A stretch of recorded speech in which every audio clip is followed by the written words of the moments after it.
This is day 11 ng inyong Ako Bicol Cup Masbate. Hatid sa inyo ni Congressman Saldico at ng Ako Bicol Party List. Katabang na kasurog pa. Nandito tayo sa Katayngan Sports Center. District 3 ang maglalaban-laban sa ating weekend triple header. At ang unang matchup natin ay ang POV Corpus. Nasubaybay dito sa Ako Bicol Cup Masbate, no?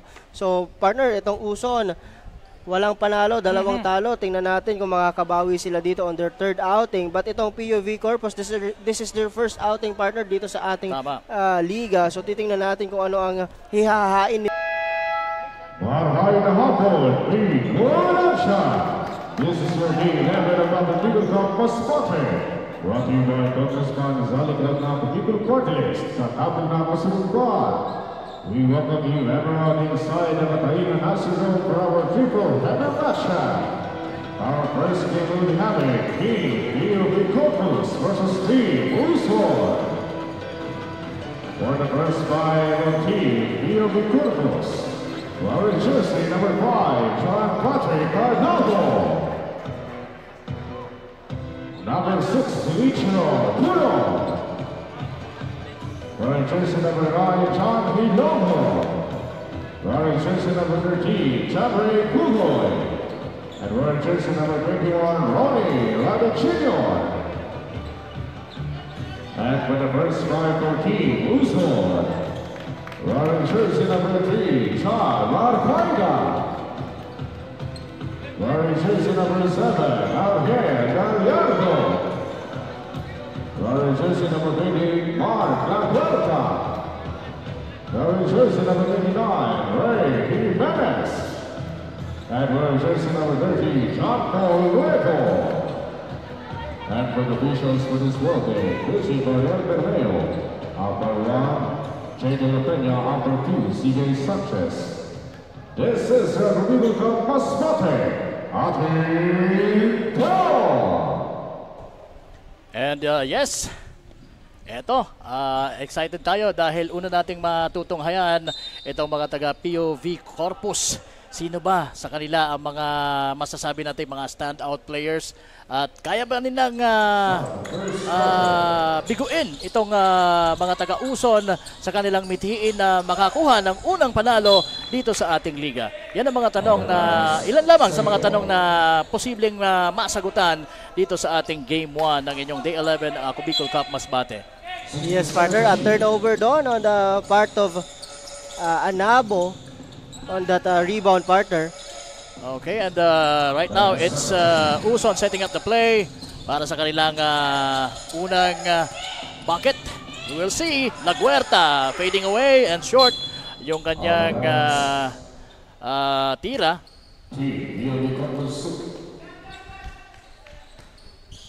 So ito, meron tayong dalawang Hilongo dito. Si John Hilongo nasa loob. Yung isa naman si Brian Hilongo for POV Corpus. Number 21, may tanga ng bola now. Balik kay Ronnie Rado Jr. And a short jumper is good. Yan ang unang bucket dito sa ating laro. Ronnie Rado Jr. Good drive on Rado Jr., partner, on that play. And short jumper. Entry pass para kay Laguarta. This time, siniguro na niya para makascore na rin ang mga taga Uson. And now, eto na. Nakagaw mula sa mga taga POV Corpus. The first 3-point shot made dito sa ating laro. Courtesy of Mr. Nuevo. Speaking of Nuevo, partner, maganda ang pinapakita nito for Team Uson. At yung kanilang last game, although they came up short on that game against Kawayan, itong si Uson make 13 points on that game. So talagang maganda ang itutulong nito for Team Uson, itong si John Paulo Nuevo. Yes. Kaya starter na siya ngayon. And Pugoy nasa free throw line. That's John Ray Pugoy. Mintis yung unang tira. And titingnan natin kung maibubuslo niya itong pangalawa 5-2. Lamang po ang Uson dito.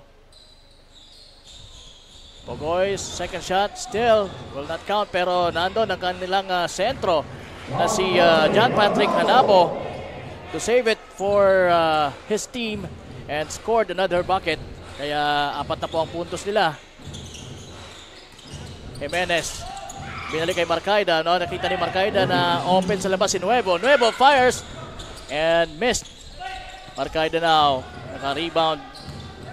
Gallardo to Laguerta. Laguerta couldn't handle that. I think medyo mababa yung pasa ni Gallardo. Yes, partner. So, hindi yan na-control ni Laguerta.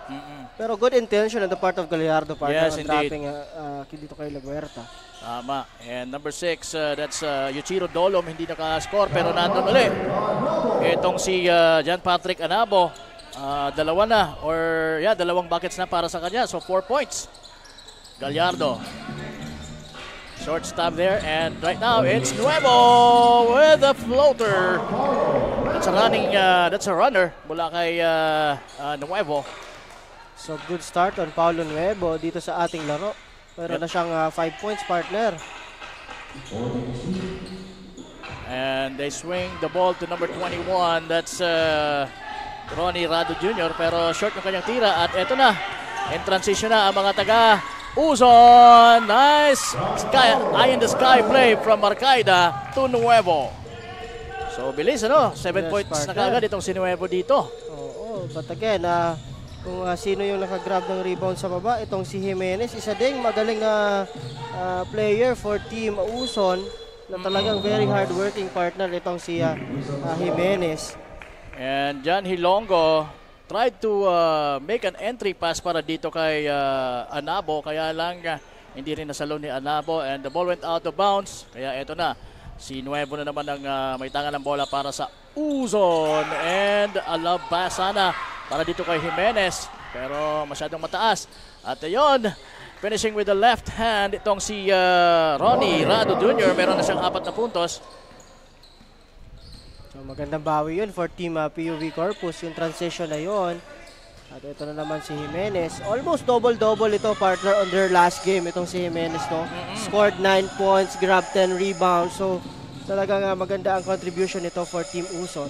Oh yes, he's been very instrumental sa kanilang mga laro since day 1. Ang kanilang unang outing dito sa Ako Bicol Cup Masbate. Dolom, balik kay Rado Jr. Rado Jr. short on that one. And number 9 trying to save that one, pero nakaapak itong si John Hilongo sa guhit, sabi ng referee. Kaya it's a turnover. Mapupunta ngayon ng possession now para dito sa mga taga-Uson. Again, still looking for a first win dito sa ating liga. 0-2 po ang kanilang kartada. Natalo sila ng mga taga-Dimasalang. And yung pangalawa, yung Kawayan, partner. Kawayan ba yun? Kawayan. Hindi naman Placera, no? Hindi. Kawayan. Sige. So, doon sila natalo sa Placer. Tama, sa Placer sila naglaro. And talking about Placer, maraming salamat sa mga taga-Placer, sa mayor doon. May pabaon sa ating lechon, ano? Oo nga, thank you po. Si Mayor Eduardo Dumuran Jr. Oo, yan. Grabe yung pabaon Thank you po. Kanina, yun pa yung breakfast namin. Grabe, Mayor. Salamat po. Salamat po. Mga taga-Placer, magandang hapon din sa inyo dyan. On the balance, same ball. So, 5 minutes and 8 seconds remaining sa ating ball game. Or make that 5 minutes and 6 seconds. 8-11, abante po ng tatlo itong mga taga-Uson dito.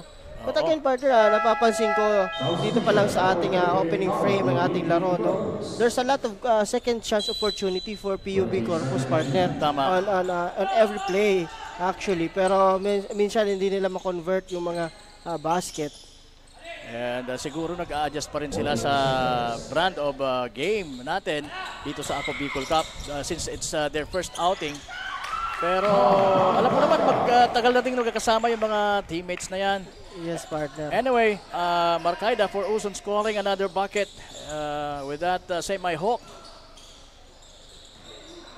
And okay, the ball went out of bounds. It will be another Uson's possession. So that's the turnover comes from Brian Hilongo. So pasok na rin yung isa pang Hilonggo, that's Brian. Kanina si Jan nandito. 30 seconds. Benaro pasok na rin para sa Uson. We keep on mentioning Benario or Bernario ata yun. But sabi Benaro na Benaro. Benaro. Sabi ko parang may naiba sa jersey mo. Ba't akala ko Benario ka? Hindi ko sabi niya Benaro talaga ako. So mali pala talaga kami. Mabuti na lang na papalitan niya na kaagad ang yung jersey niya. So ganun tayo dito sa Ako Bicol Cup. Meron lang sa maling isang letra diyan sa apelyido mo or sa jersey mo. Ibalik mo at papalitan natin yan. Pwede mong ibalik yan at papalitan yan. Pero ito wag nating papalitan si Miss Mabel Echegoyen dahil isang maganda at magaling na courtside reporter yan. Miss Mabel, pasok. Good afternoon ka pa, Morgan and Coach Paul at sa ating mga kasurog. I am Mabel Echegoyen, your courtside reporter for the side of Team PUB Corpus playing against Team Uson. During my pregame interview with Coach Yong of Team PUB Corpus, sinabi niyang hindi lang sila narito para maglaro kundi para manalo. Proud na naglalaro ngayon ang kanilang mga local players mula sa iba't ibang barangay sa kanilang bayan. Wala umano silang import dahil tiwala sila na kaya nilang makipagsabayan. Dagdag pa niya, focus sila ngayon sa depensa, teamwork at chemistry ng mga players sa loob ng court at shooting para makakuha ng unang panalo. And that's the latest dito sa courtside. Back to the panel. Okay, maraming salamat Miss Mabel Echegoyen. And what distracted yung play na yun. Nakuha ngayon ang mga taga PUB Corpus. Number 28 fires and miss. Rebound Jimenez. By the way, that's Talon missing for PUB Corpus. What a pass and what? Muntik na. Sayang na tira. Yun. Di Nuevo. It went in and out.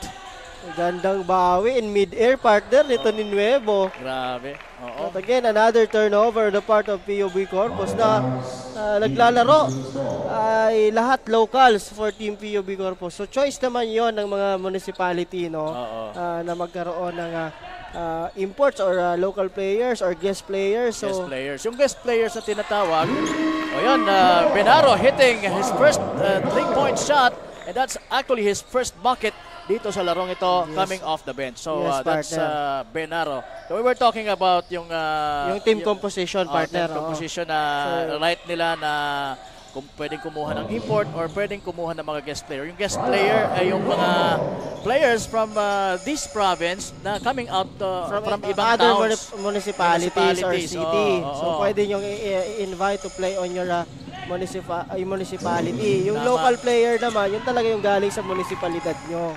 And you have your national or the import, pwede nyong kunin kahit sa ang panig ng Pilipinas yan. Basta Pilipino. Basta Pilipino.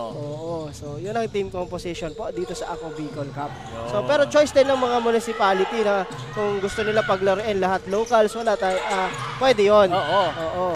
In the meantime, that's another bucket for Benaro. Meron na kaagad siya ditong 5 puntos.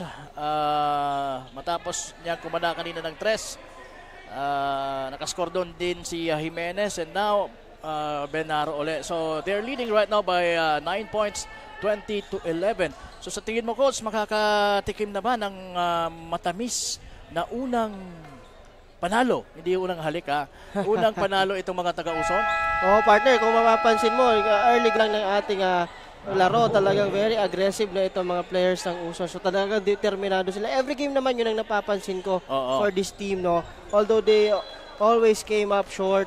But again, sabi nga natin, yung efforts hindi mo matatawadan for this Team Uson, partner. So talagang, itong mga players, talaga kung mapapansin mo, pag pinapalitan at pumapasok, talaga nagko-contribute for Team Uson. Tama. And yun.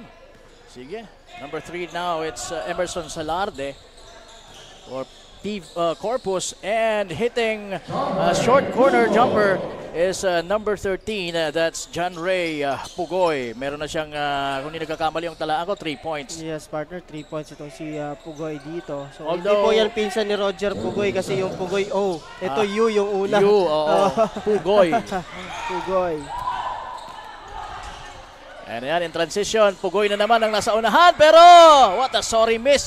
Nandun siya for the second chance, wala pa rin. Nakuha na, finally, nitong mga taga-uso ng bola. Nuevo, pinasa kay Jimenez. And Jimenez, 5 ang kalaban sa loob. At sabi ng ating referee na si referee Bermeo, the ball will stay with Uson. Same ball. Sayang yun, pinanood na lang ni Anabo on that play, partner. Kala niya bola nila eh. Oo, tama. At papalitan siya dito. Pasok na din itong si Nilo Sanggutan. Oo. So medyo na ano pa tayo dito sa mga surnames itong mga Kasi players. So bago. bago sa ating mga paningin. At bago din natin ma-meet yung mga players na yan. Nuevo finds Bernardo at the top of the key. Wala. Salarde. At yun, he lost the ball. Nandun sana yung bilis ng Salarde, kaya lang hindi na dribbling. Sabi nga niya yung iba, alam yung gustong gawin ng isip pero yung katawan minsan di sumusunod. Hindi sumusunod, saka yung bola hindi niya makontrol ng maayos. But again, that's a turnover. And 1 minute and 4 seconds remaining. Lamang po ng 7 itong mga taga-Uson dito at the opening frame ng ating laro. Manaag nasa loob na for Uson.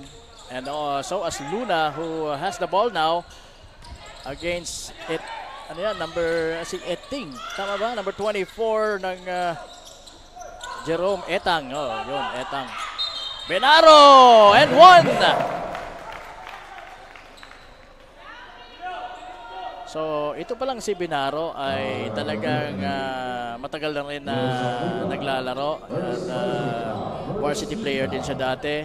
At marami, tropa niya yung mga, sabi niya, tropa daw niya yung mga Pohol. Naglaro sa San Fernando. At marami din siyang mga tropang basketballista dito sa Masbate. So siguro, naglalaro din siya sa mga commercial leagues dito.